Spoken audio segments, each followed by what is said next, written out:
अगर कोई गरीब का बच्चा आज भी हमारी सोसाइटी में ये कह दे कि उसे अंतरिक्ष में जाना है, अंतरिक्ष में कॉलोनी बसानी है, या समुद्र के अंदर उसे कॉलोनी बसानी है, या समुद्र के अंदर उसे लोगों को भेजना है ट्रैवलिंग करने के लिए, विजिट करने के लिए, या कोई बच्चा इस तरीके से कह दे कि मुझे पीएम बनना है या प्रेसिडेंट बनना है, या मुझे कोई ऐसी कार बनानी है जो हवा में उड़ सके, या कोई ऐसा बिजनेस बनाना है जो आज तक किसी ने नहीं किया, तो मैं आपको बता दूं हमारी सोसाइटी वाले तो बाद में उसे परेशान करेंगे, उसे डिमोटिवेट करेंगे। घर वाले सबसे पहले उसकी हिम्मत और उसके सपना देखने की जो प्रवृत्ति है, जो सपना देखने का जो माइंड सेट है, उसको बिगाड़ देंगे ताना दे दे के और उसे टॉर्चर कर करके। ऐसा हकीकत है। लेकिन दुनिया की जो दूसरी कंट्रीज़ है जैसे कि अमेरिका या यूरोप के देश है, ऐसा वहाँ पे बिल्कुल नहीं होता। वहाँ तो सपनों में पानी दिया जाता है, सपने को पाला जाता है, सपने देखना सिखाया जाता है कि आप सपने देखकर आगे कैसे बढ़ सकते हैं। तो ऐसे ही कुछ हुआ कि एक छोटा सा बच्चा बचपन में ये कहा करता था कि मुझे अंतरिक्ष में जाना है, वहाँ पे कॉलोनी बसानी है, वहाँ पे लोगों को मुझे ट्रैवलिंग करवानी है, और ये बच्चा हकीकत में ऐसा करके दिखाता 2000 में। आप जानते हैं इस बच्चे का नाम क्या है? इस बच्चे का नाम है जेफ बेजोस। तो चलिए आइए आज की इस वीडियो में हम लोग डिस्कस करेंगे दुनिया के दूसरे सबसे अमीर इंसान जेफ बेजोस के बारे में, उनके पर्सनल लाइफ के बारे में, उनके प्रोफेशनल लाइफ के बारे में, उन्होंने कैसे अमेजोन को स्टार्ट किया और अमेजोन कंपनी को स्टार्ट करते समय किस तरह के चैलेंजेस उनके लाइफ में आया, और कैसे उन चैलेंजेस का सामना करते हुए वो दुनिया के दूसरे सबसे अमीर इंसान बने और अमेजोन को दुनिया की सबसे बड़ी ई कॉमर्स कंपनी बनाया। पूरी वीडियो को लास्ट तक अटेंड कीजिएगा। मैं आपसे वादा करता हूँ वीडियो की हर लाइन आपके काम की है। आप चाहे कोई भी हो, स्टूडेंट हो या छोटा सा कोई काम कर रहे हो या किसी कंपनी में जॉब कर रहे हो, ये वीडियो डेफिनेटली आपके लिए बहुत ही ज़्यादा फायदेमंद होने वाली है। वीडियो को लास्ट तक अटेंड कीजिएगा और कमेंट करके आप जरूर बताइएगा कि जेफ बेजोस के लाइफ से आपने क्या सीखा। चलिए टॉपिक हम लोग स्टार्ट करते हैं। जेफ बेजोस का जन्म 1964 में अल्बुकर्क, न्यू मैक्सिको, यूएसए में हुआ। इनकी माता जी का नाम जैकलिन और इनके पिताजी का नाम टेड जॉर्गेनसन था। आपको पता है जेफ बेजोस का नाम जेफ बेजोस बाद में पड़ा। पहले इनका नाम जेफरी प्रेस्टन जॉर्गेनसन था। बाद में जाके जब माइक बेजोस ने जेफरी को गोद लिया तब जाके इनका नाम जेफ बेजोस पड़ा। जेफ बेजोस जब 3 साल के थे तभी इनके माता और इनके बायोलॉजिकल पिताजी, मतलब जो इनके जैविक फादर थे, बायोलॉजिकल फादर थे, उनका डाइवोर्स हो गया। तब जाके इनकी मदर एक बैंक में काम करती थी, अकाउंटेंट का काम एक बैंक में करती थी। वहीं पर उनकी मुलाकात, मतलब इनकी जेफ बेजोस की जो मदर है उनकी मुलाकात माइक बेजोस से होती है। दोनों में प्यार होता है, फिर दोनों शादी कर लेते हैं और अब जेफरी को जो है माइक बेजोस गोद लेते हैं और फाइनली जेफरी का नाम बदलकर जेफ बेजोस कर देते हैं। बचपन में जेफरी को, मतलब जेफ बेजोस को सभी से प्यार मिला। माता से तो बहुत प्यार मिला ही मिला, साथ में उनके जो स्टेप फादर थे उन्होंने भी बहुत प्यार किया। माइक बेजोस बहुत ही अच्छे व्यक्ति, बहुत ही ईमानदार, बहुत ही लगनशील और बहुत ही मेहनती व्यक्ति थे। वे जेफ बेजोस को बहुत प्रेम करते थे और वहीं दूसरी ओर जेफ बेजोस को ननिहाल से भी बहुत ज़्यादा प्यार मिला, स्पेशली जेफ बेजोस के नाना से। 3 साल की उम्र में फादर के बिछड़ जाने के बाद भी जेफ बेजोस को यह एहसास नहीं हुआ कि उनके फादर उनके साथ नहीं है, क्योंकि उन्हें सभी से, चारों तरफ से बहुत ही ज़्यादा प्यार मिलना स्टार्ट हो गया था।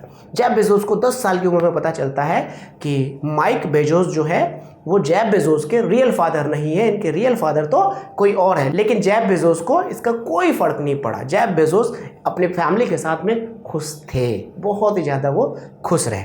जेफ बेजोस को स्कूल में डाला गया। जैसे ही जेफ बेजोस स्कूल में गए, कुछ दिन स्कूल में रहे, स्कूल वालों ने ये डिक्लेयर कर दिया कि ये बच्चा गिफ्टेड चिल्ड्रन की कैटेगरी में आता है, क्योंकि बचपन से इनमें कुछ अलग तरह की प्रतिभाएं देखने को मिल रही थी। तो इनकी मदर और माइक बेजोस ने क्या किया, इनको दूसरे स्कूल में डाला। फिर दूसरे स्कूल में भी इनका डेवलपमेंट बहुत ही तेज होने लगा। फिर हाई स्कूल में गया ये, फिर फाइनली कॉलेज में गया और पढ़ाई के दरमियान ही ये फिजिक्स में बहुत इंटरेस्ट लेता था, मैथ्स में बहुत इंटरेस्ट लेता था, कंप्यूटर में बहुत इंटरेस्ट लेता था और दुनिया से हटकर सोचता था। मतलब जो बच्चे थे उनसे बहुत ही ज़्यादा हटकर सोचते थे। और बच्चे कहते थे मुझे पुलिस बनना है, मुझे पायलट बनना है। ये कहता था मुझे अंतरिक्ष में कॉलोनी बनाना है। ये कहता था मुझे अंतरिक्ष में लोगों को भेजना है विजिटिंग करने के लिए। ये कहता था मुझे ट्रैवलिंग एजेंसी खोलनी है जिसकी मदद से लोगों को अंतरिक्ष में भेजा जा सके। जेफ बेजोस की जो सोच थी वो बहुत ही डिफरेंट थी। वो दूसरे बच्चों की तुलना में बहुत ही डिफरेंट सोचते थे। दूसरे बच्चे सोचते थे नॉर्मल बातें, वो सोचते थे एबनॉर्मल बातें। तो इसी की वजह से आपने देखा आगे चल के उन्होंने अमेज़न बनाया, आगे चल के उन्होंने एक ब्लू ओरिजिन नाम से एक कंपनी बनाया जो स्पेस की यात्रा करवाता है। क्यों ऐसा हो पाया? क्योंकि शुरू से ही वो डिफरेंट सोचते थे। जेफ बेजोस को नाना से बहुत सपोर्ट मिला। जेफ बेजोस के नाना बहुत ही मेहनती और टेक्निकल टाइप के व्यक्ति थे। उन्होंने जेफ बेजोस को आत्मनिर्भर बनने में बहुत मदद की। उन्होंने जेफ बेजोस को हार्डवर्क करना सिखाया, साथ में उन्होंने टेक्निकल वर्क भी सिखाया। फिजिकल वर्क और टेक्निकल वर्क दोनों सिखाया, क्योंकि जेफ बेजोस के जो नाना के पास एक 25,000 एकड़ में फैली रेंज था, मतलब फार्म हाउस था। जेफ बेजोस छुट्टियों के दिनों में वहाँ जाते थे और नाना के साथ समय बिताते थे। वहाँ बहुत सारे एनिमल्स हुआ करते थे। जेफ बेजोस उनकी सेवा करते थे, उन्हें खाना खिलाते थे, साफ़ सफाई करते थे, और जो भी मशीनें होती थी पशुशाला में, जो भी मशीनें फार्म हाउस में होती थी, उनको जेफ बेजोस नाना के साथ मिलकर सही करते थे। यहाँ से जेफ बेजोस ने अपने अंदर टेक्निकल स्किल, मशीनों की समझ और हार्डवर्क करना सीखा। और जेफ बेजोस यहाँ पर एक बात सीख गए थे कि हर प्रॉब्लम के साथ एक सॉल्यूशन जरूर आता है। मतलब प्रॉब्लम कभी भी अकेले किसी की लाइफ में नहीं आती है, प्रॉब्लम के साथ में हमेशा सॉल्यूशन आता है। इसलिए आप आगे जो अभी आप समझोगे कि जेफ बेजोस प्रॉब्लम से कभी भी वो हार नहीं मानते थे, क्योंकि उनको पता था कि प्रॉब्लम जो आती है हमेशा सॉल्यूशन के साथ आती है। जेफ बेजोस के बिहेवियर को भी जरा समझिए। बहुत ही वो शांत रहते थे, आइसोलेशन में रहना वो पसंद करते थे। वो इनोवेशन के बारे में हमेशा सोचते रहते थे। कंप्यूटर में और टेक्नोलॉजी में उन्हें बहुत ही ज़्यादा इंटरेस्ट था, लेकिन लीडरशिप की उनमें बहुत ज़्यादा कमी थी।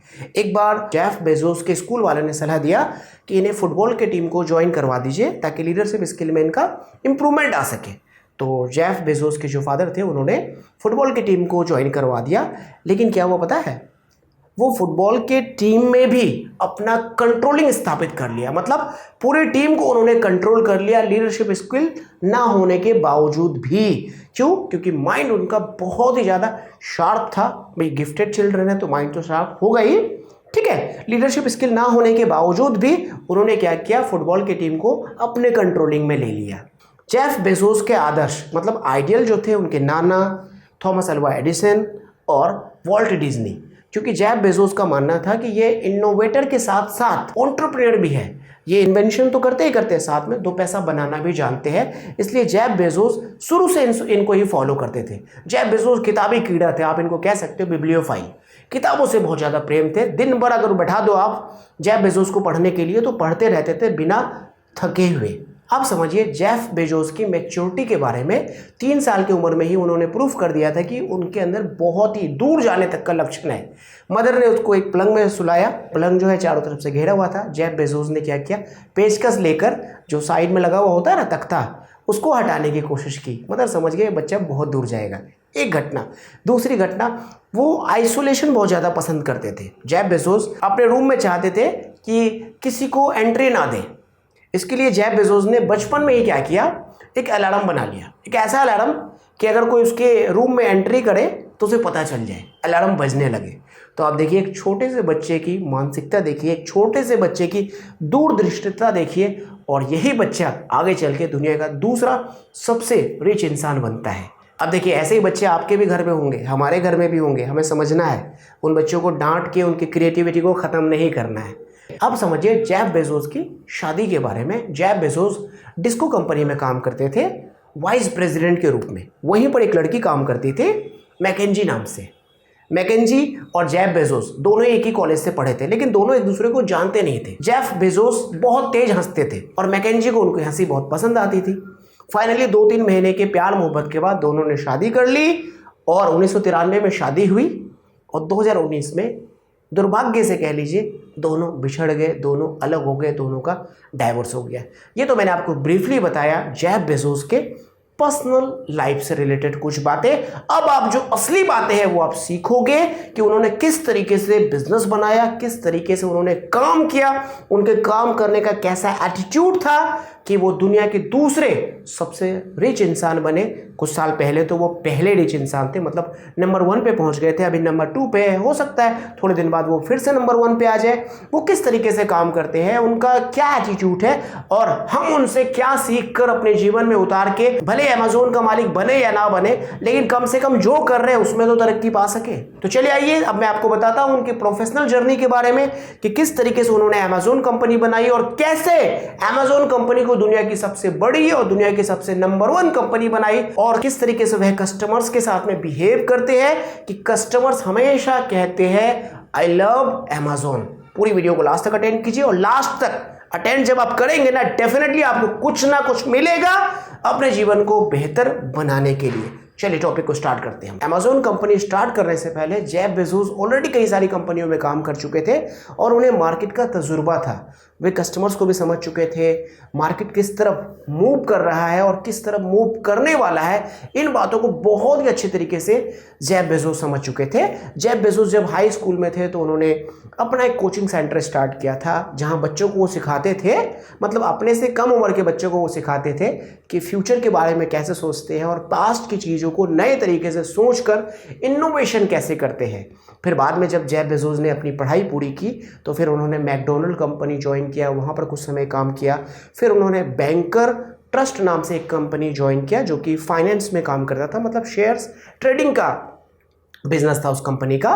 जेफ बेजोस वहाँ पर काम किया काफ़ी दिनों तक और बहुत ही अच्छे तरीके से काम करके डेवलपमेंट लिया और वाइस प्रेसिडेंट के पोस्ट तक भी पहुंचा।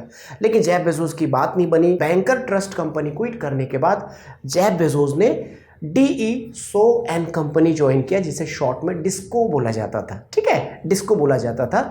इस कंपनी में जेफ बेजोस ने दिल लगाकर काम किया क्योंकि इस कंपनी में जो काम था वो जेफ बेजोस के दिल के लायक था, मतलब जेफ बेजोस जिस काम को करना चाहते थे उसी तरह के काम इस कंपनी में अवेलेबल था।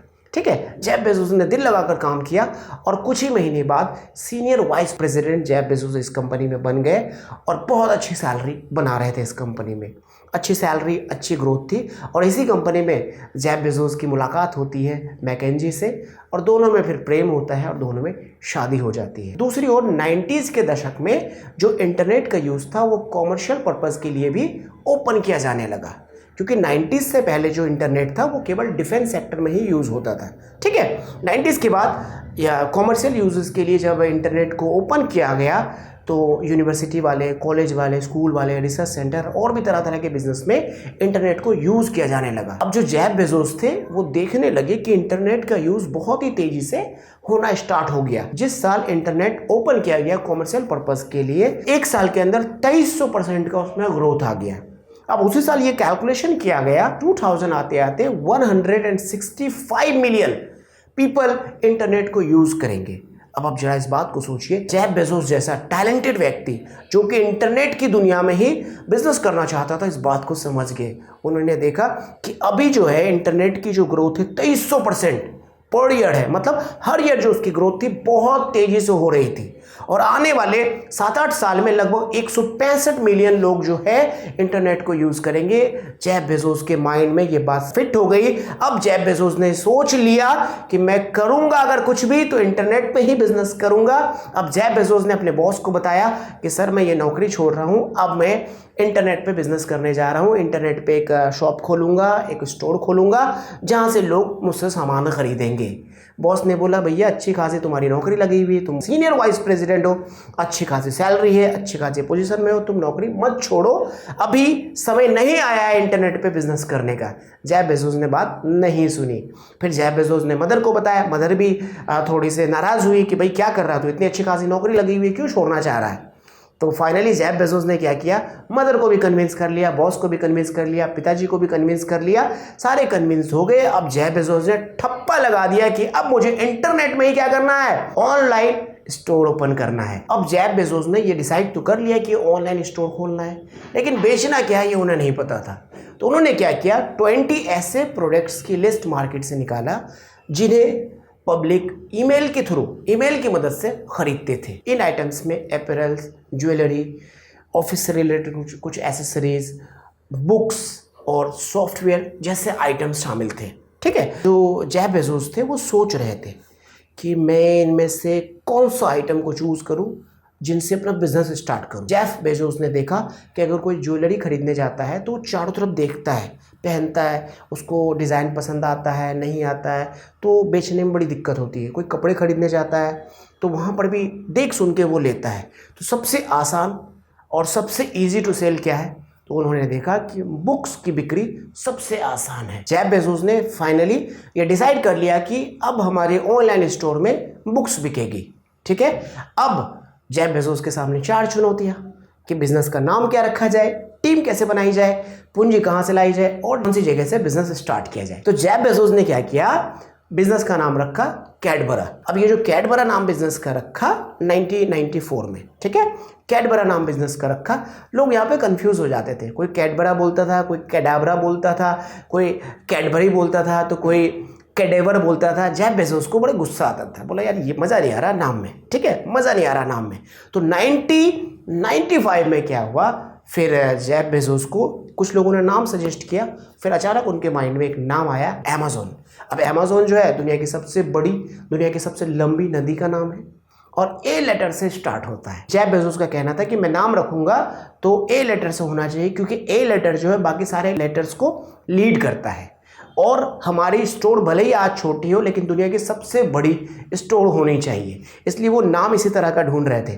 फाइनली उनके हाथ अमेज़न नाम लगता है। बस जेफ बेजोस यहाँ पर ठप्पा लगाते हैं और कह देते हैं no more discussion, Amazon name is fixed. Jeff Bezos finally अपनी कंपनी का नाम अमेज़न रखते हैं, ठीक है।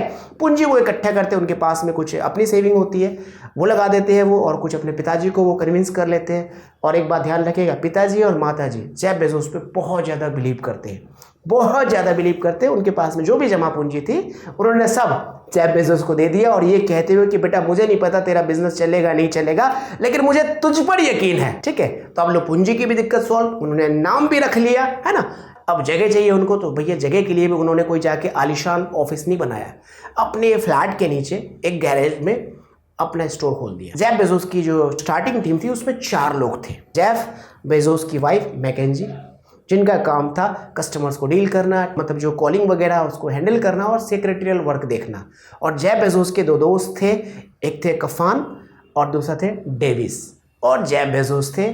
4 लोग मिलके अमेज़न को स्टार्ट किया और अमेज़न की जर्नी यहाँ से स्टार्ट हुई। और जर्नी स्टार्ट करते समय ही वो कहते हैं कि दुनिया की सबसे बड़ी दुकान, दुनिया का सबसे बड़ा स्टोर। अब जो दूसरे जो किताब बेचने वाले थे वो हड़कने लग गए, भड़कने लग गए कि भैया तुम्हारी तो छोटी सी दुकान है, तुम क्या कह रहे हो भैया कि दुनिया की सबसे बड़ी दुकान, ऐसी बातें क्यों कह रहे हो। जेफ बेजोस को कोई फर्क नहीं पड़ा इस बात का, वो कहने लगे दुनिया की सबसे बड़ी दुकान, सबसे बड़ी दुकान, सबसे बड़ी दुकान। और फाइनली आज देखिए ना, दुनिया की सबसे बड़ी दुकान वाकई में है अमेज़न। यहाँ से अमेज़न की जर्नी स्टार्ट हुई। अब जो जेफ बेजोस थे बहुत मेहनती व्यक्ति, बहुत मेहनती व्यक्ति, उन्होंने देखा कि भाई कस्टमर्स को क्या क्या दिक्कतें आ रही है। फिर उन्होंने इन्वेंट्री का सिस्टम बना दिया, अपने वेबसाइट में इन्वेंट्री का सिस्टम बना दिया, लोगों को अब स्टॉक का पता चल सके और आउट ऑफ स्टॉक का भी पता चल सके, कितने दिन में लोगों को डिलीवरी होगी इस बारे में भी लोगों को पता चल सके, कस्टमर्स को पता चल सके। कस्टमर्स अगर एक बुक को ढूंढे तो उससे मिलती जुलती जो किताबें हैं वो कस्टमर्स के पास आ जाए, ठीक है। इस तरीके का सिस्टम बना दिया। अब जो बुक्स की बिक्री थी वो धीरे धीरे बढ़ने लगी। शुरुआत में जेफ बेजोस जो है ऑर्डर फुलफिल नहीं कर पाते थे, डिमांड ज़्यादा और सप्लाई प्रॉपर नहीं कर पाते थे, क्योंकि उनके पास में मैकेनिज्म ही नहीं था, उनके पास में वो सिस्टम ही नहीं था, ठीक है। तो वो आधा, कभी कभी 25%, कभी कभी 50% वो सप्लाई दे पाते थे। 1 महीने के अंदर ही अमेरिका के 50 स्टेट्स में उन्होंने बुक्स भेज दी और लगभग आसपास के 45 कंट्रीज़ में उन्होंने बुक्स भेज दी, ठीक है। अब यहाँ से क्या हुआ, अमेज़न को लोग जानने लगे, अमेज़न को लोग जानने लगे। और अब यहाँ पे जेफ बेजोस ने सोचा कि अब केवल हम बुक्स नहीं बेचेंगे, अब बुक्स के साथ साथ और भी आइटम्स बेचेंगे। अब उन्होंने धीरे धीरे दूसरे आइटम्स भी लाना स्टार्ट कर दिया। अब दूसरे आइटम्स को जब वो लाना स्टार्ट कर दिया, उन्हें पूंजी की ज़रूरत थी। फिर 1997 में उन्होंने IPO अपना लॉन्च किया। IPO समझते, शेयर्स लॉन्च किया, पब्लिक के पास गया कि भैया हमारी कंपनी में पैसे लगा दो, हमारी कंपनी में पैसे लगा दो। और उन्होंने साफ साफ कह दिया कि हमारी कंपनी प्रेजेंट में प्रॉफिट नहीं बनाएगी, लॉन्ग टर्म में प्रॉफिट बनाएगी, ठीक है, लॉन्ग टर्म में प्रॉफिट बनाएगी और सक्सेस के चांसेस 70% है। प्रोस्पेक्टस में ये सारी बातें मेंशन करके IPO लॉन्च किया। और जिस समय IPO लॉन्च किया था $18 अमेज़न के शेयर की कीमत थी, ठीक है। अब लोगों ने क्या किया, अमेज़न के शेयर्स को खरीदा, खूब खरीदा, अमेज़न के शेयर्स को खरीदा। क्यों खरीदा, क्योंकि लोगों को अमेज़न पे विश्वास था या नहीं था ये तो क्लियर नहीं है, लेकिन जेफ बेजोस पे बहुत ही ज़्यादा विश्वास था। जैसे ही IPO लॉन्च हुआ, अमेज़न के पास में पैसे आए, और जब अमेज़न के पास में पैसे आए, बहुत तेज़ी से अमेज़न बढ़ने लगा, बहुत ही तेज़ी से अमेज़न बढ़ने लगा। 1 साल के अंदर अमेज़न की शेयर की कीमत $105 हो गया। अब सोचिए, दुनिया पगला गई कि भैया अमेज़न कर क्या रहा है। फिर अमेज़ॉन कभी पीछे मुड़ के नहीं देखा। 2000 में अमेज़ॉन ब्लू ओरिजिन नाम से एक कंपनी स्टार्ट किया जिसका पर्पस अंतरिक्ष में लोगों को पहुंचाना था। याद कीजिए, जेफ बेजोस बचपन में कहा करता था मुझे लोगों को अंतरिक्ष में भेजना है, मुझे लोगों के लिए अंतरिक्ष में कॉलोनी बसानी है। और फाइनली 2000 में उन्होंने ब्लू ओरिजिन नाम से कंपनी बनाया जिसका पर्पस लोगों को अंतरिक्ष पहुंचाना, लोगों को अंतरिक्ष में बसाना था। ठीक है। फिर 2007 में अमेज़ॉन किंडल लॉन्च हुआ और दुनिया के लोगों के जो पढ़ने का एटीट्यूड था, जो बुक्स इंडस्ट्री थी, उसको डिसरप्ट कर दिया, मतलब एकदम तबाह और बर्बाद कर दिया। अब जो यूज़र्स थे जो फिजिकल बुक्स पढ़ते थे वो भी कहाँ शिफ्ट होने लग गए, अमेज़ॉन में शिफ्ट होने लग गए। सब कुछ सही चल रहा था, अमेज़ॉन बहुत तेज़ी से आगे जा रही थी, लेकिन अचानक 2000 का आर्थिक संकट आ गया .com बबल के नाम से। अब अमेज़ॉन भी यहाँ पे कांपने लग गई, लेकिन अमेज़ॉन यहाँ पर अपने आप को बचा लिया क्योंकि जेफ बेजोस जैसा लीडर अमेज़ॉन को लीड कर रहा था। बचा लिया, कैसे बचाया? क्योंकि अमेज़ॉन का मालिक जेफ बेजोस ये जानते थे कि भैया रिस्क तो लेके आगे बढ़ना है, लेकिन जब पीछे हटने की बारी आए तो हट भी जाना चाहिए। तो उस समय क्या किया, जेफ बेजोस ने अपने खर्चे कम कर दिए, एक्सपेंसेस को तुरंत रोक दिया। मतलब पहले जो सारे सामान वो बेचना स्टार्ट कर दिए थे, रोक दिया। केवल और केवल क्या बेचना उन्होंने जारी रखा, बुक्स। फिर उन्होंने थर्ड पार्टीज़ को एंट्री दे दिया कि भैया आ जाओ हमारे वेबसाइट में, आ जाओ हमसे जुड़ जाओ और तुम सामान बेचो हमारे वेबसाइट के थ्रू और हम तुमसे बस कमीशन चार्ज करेंगे। ठीक है। और उन्होंने अपने खर्चे को भी घटा दिया, एक्सपेंसेस को रोक लिया और थर्ड पार्टी को एंट्री दे दिया। ठीक है।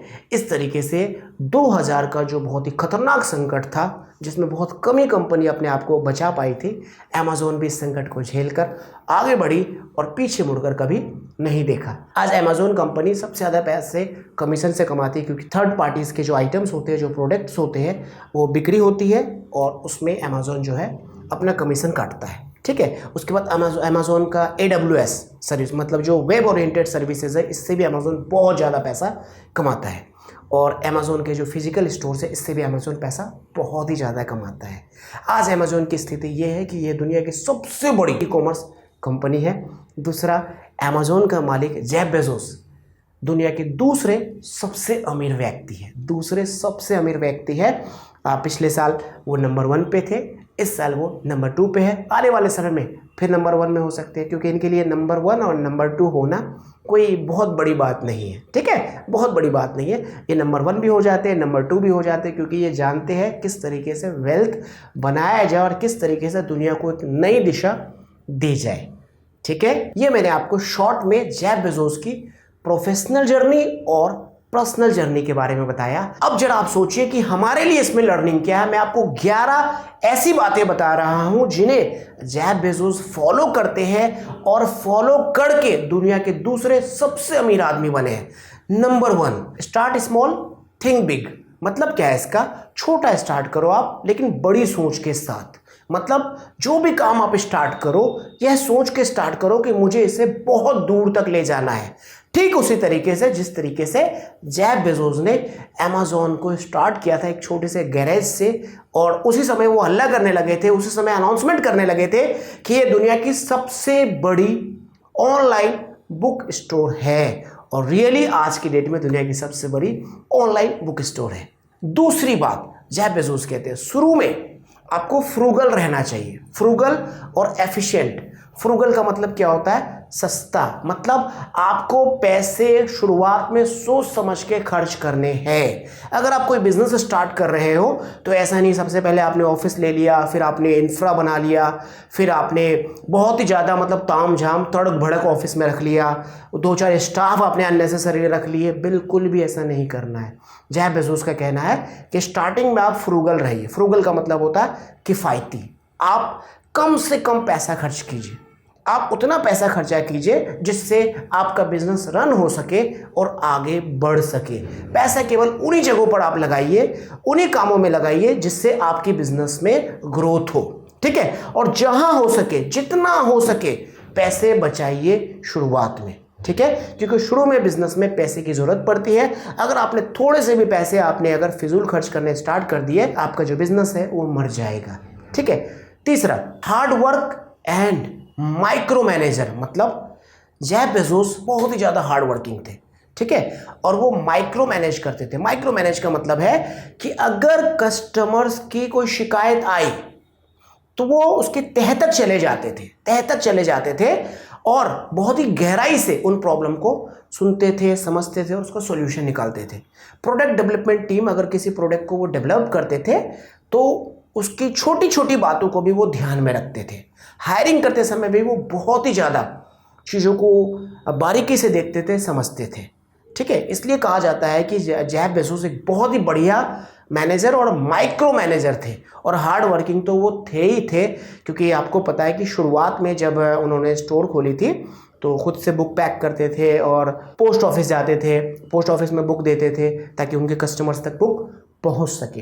तो हार्ड वर्किंग तो थे ही थे, इसमें तो कोई डाउट ही नहीं है। साथ में वो माइक्रो मैनेजर थे, जिस वजह से उनके टीम के कुछ लोग उन्हें पसंद भी नहीं करते थे। यार छोटी छोटी बातों में बंदा आके उंगल पेच करता है। लेकिन सच में शुरुआत में लोग और बाद में भी अगर लोग माइक्रो मैनेजर होते हैं तो इसका मतलब ये है कि वो क्या करते हैं, छोटी छोटी बातों को समझते हैं और कस्टमर्स को वैल्यू देते हैं और कस्टमर्स की प्रॉब्लम को सॉल्व करने की वो कोशिश करते हैं, ठीक है। चौथी बात, take calculated risk and be flexible. मतलब आप रिस्क लीजिए, कैलकुलेटेड रिस्क लीजिए लेकिन आप फ्लेक्सिबल रहिए, ठीक है। तो आपने क्या देखा, 97 में जेफ बेजोस क्या करते हैं, आईपीओ लॉन्च कर देते हैं। आईपीओ लॉन्च करने के बाद बहुत तेजी से एक्सपेंड करते हैं, लेकिन जब 2000 में संकट आता है तो वहां पे क्या हो जाते हैं, वो फ्लैक्सिबल हो जाते हैं, वो पीछे आ जाते हैं, वो एक्सपेंशन को रोक देते हैं और खर्चे को कम करना वो स्टार्ट कर देते हैं, ठीक है। क्या हम लोग यहाँ पर सीख सकते हैं कि रिस्क हमें लेना है, कैलकुलेटेड रिस्क, लेकिन जब हमें टाइम मिले तो हमको बाहर निकलने भी आना चाहिए। उस समय हमको रिजिड नहीं होना है कि नहीं जी हमने रिस्क ले लिया है, या तो हम जीतेंगे या मरेंगे, ये वाला एटीट्यूड नहीं रखना है। या तो हम जीतेंगे या हम पीछे हो जाएंगे, ऐसा एटीट्यूड रखना है। Fifth, higher A grade people. कहते हैं जेफ बेजोस, आप ऑर्डिनरी लोगों को हायर मत करो, मतलब नॉर्मल लोगों को हायर मत करो, अनस्किल्ड लोगों को हायर मत करो। आप ऐसे लोगों को हायर करो अपने काम में, अपने बिजनेस में, जो स्किल्ड हो, जो बहुत बढ़िया रिजल्ट लाकर आपको दे सके। क्योंकि आप जब लो स्किल वाले लोगों को हायर करते हैं तो वो रिजल्ट प्रोड्यूस नहीं कर पाता है और फिर आपका जो विजन है वो पूरा नहीं हो पाता है। Number 6, no focus on competition. Jeff Bezos का कहना है कि कंपटीशन पे फोकस नहीं करना चाहिए हमें। अगर हम कंपटीशन पे फोकस करते हैं तो हमारी जो इनोवेशन करने की क्षमता है वो मर जाती है। इसको इस तरीके से आप सोच सकते हैं कि अगर हम कंपटीशन पे फोकस करते हैं तो कंपटीशन का हमें इंतजार रहता है कि हमारा कंपटीशन कुछ रिसर्च करे या कुछ इनोवेशन करे और हम पीछे पीछे उसके इस तरह ही काम करें, ठीक है। अगर आप सोचिए जरा, अगर आप कंपटीशन पे फोकस नहीं करके कस्टमर्स पे फोकस करते हैं और कस्टमर्स के लिए कुछ इनोवेशन कर देते हैं तो आपका जो कंपटीशन है वो आपको फॉलो करने लगेगा और आप मार्केट के लीडर बन जाएंगे, ठीक है। तो यहाँ से हमें ये बात समझ में आती है कि हमें कंपटीशन को फॉलो नहीं करना चाहिए, हमें अपने क्लाइंट्स और कस्टमर्स के हिसाब से उसके अकॉर्डिंग हमें काम करना चाहिए, ठीक है। 7वीं बात, नो फोकस ऑन एडवर्टाइजमेंट। शुरू में जेफ बेजोस एडवर्टाइजमेंट पे फोकस करते थे, उसके बाद उन्होंने बोला कि एडवर्टाइजमेंट पे हम बिल्कुल फोकस नहीं करेंगे, हम फोकस करेंगे कस्टमर्स सेटिस्फैक्शन में, ताकि हमारा बिजनेस बढ़ता चले जाए। इसलिए जेफ बेजोस एडवर्टाइजमेंट में फोकस नहीं करते हैं। वो कहते हैं कि mouth of positive publicity is better than any advertisement. मतलब मुंह से जो एडवर्टाइजमेंट होता है ना, इससे बढ़िया कोई एडवर्टाइजमेंट है ही नहीं। इसलिए अमेजोन फोकस करता है हमेशा कस्टमर सेटिस्फैक्शन पे, ठीक है, कस्टमर सेटिस्फैक्शन पे। क्या कहता है अमेजोन कि कस्टमर इज द किंग। क्या कहता है अमेजोन कि कस्टमर इज द गेस्ट। क्या कहता है अमेजोन कि कस्टमर इज ऑलवेज राइट, ठीक है। मतलब कस्टमर्स ही सब कुछ है, कस्टमर्स ही सब कुछ है। और जेफ बेजोस और उनके सारे कर्मचारी सब क्या है, कस्टमर्स के सेवक है। और कस्टमर्स क्या है, महाराज है, किंग है, ठीक है। ये बात आप सोचिए कि कोई बिजनेस का मालिक अगर कहे तो कस्टमर्स उसके फैन हो जाएंगे, दीवाने हो जाएंगे और कस्टमर्स उन्हें छोड़कर कभी नहीं जाएंगे। इसलिए तो कस्टमर्स कहते हैं आई लव अमेजोन।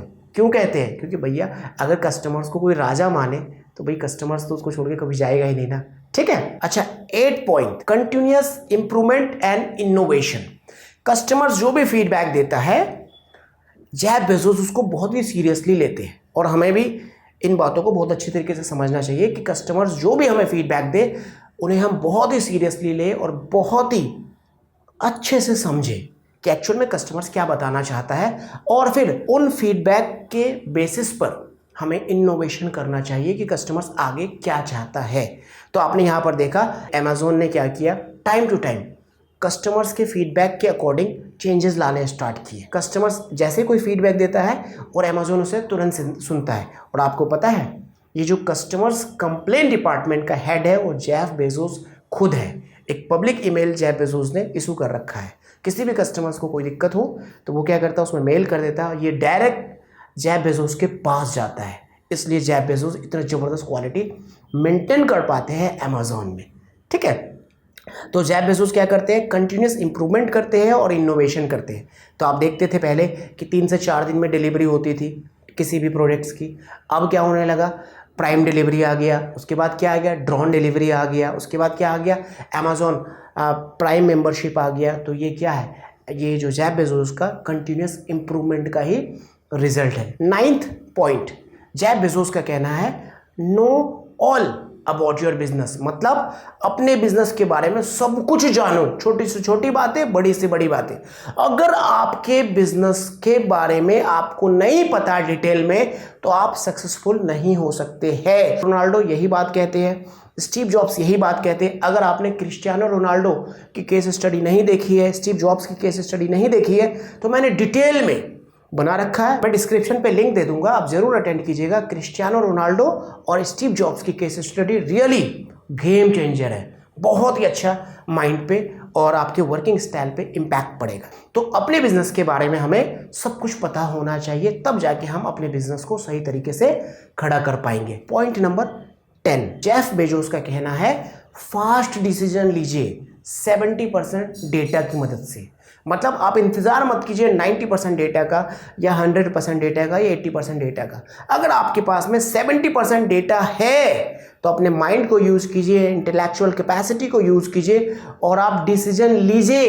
अगर आप फास्ट डिसीजन लेंगे तो डेफिनेटली आप अपने बिजनेस को ज़्यादा कामयाब कर पाएंगे, क्योंकि फास्ट डिसीजन से पता चलता है कि आप एक क्विक डिसीजन मेकर हैं, आप अपॉर्चुनिटी को बहुत ही अच्छी तरीके से ग्रैब कर सकते हो और बड़े से बड़े नुकसान से आप बच सकते हो। पॉइंट नंबर 11, जेफ बेजोस का कहना है कि आप स्थिर चीज़ों को ध्यान में रखते हुए बिजनेस स्टार्ट कीजिए।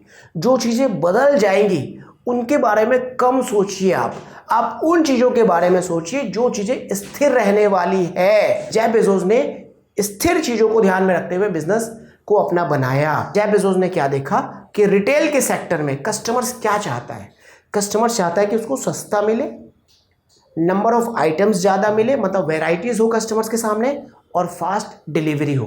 इन तीनों चीज़ों को जेफ बेजोस ने बहुत अच्छे तरीके से समझा कि ये स्थिर रहने वाली चीज़ें हैं, कभी नहीं बदलने वाली चीज़ें हैं, और इसी के आधार पर जेफ बेजोस ने अपना बिजनेस खड़ा किया और बिजनेस के असफल होने के चांसेस बहुत ही कम है। आई होप आपको ये 11 के 11 पॉइंट्स जरूर समझ में आए होंगे। आप मुझे कमेंट करके जरूर बताइए कि इनमें से कौन से पॉइंट को आप अपने बिजनेस में, अपने करियर में और अपने रियल लाइफ में यूज करेंगे, और मुझे यह भी कमेंट करके आप बताइए कि नेक्स्ट वीडियो आप किस लीडर पे चाहते हैं। चलिए मिलते हैं फिर आपसे अगली वीडियो में। Thank you for joining us. Take care of you and your loving family. जय हिंद।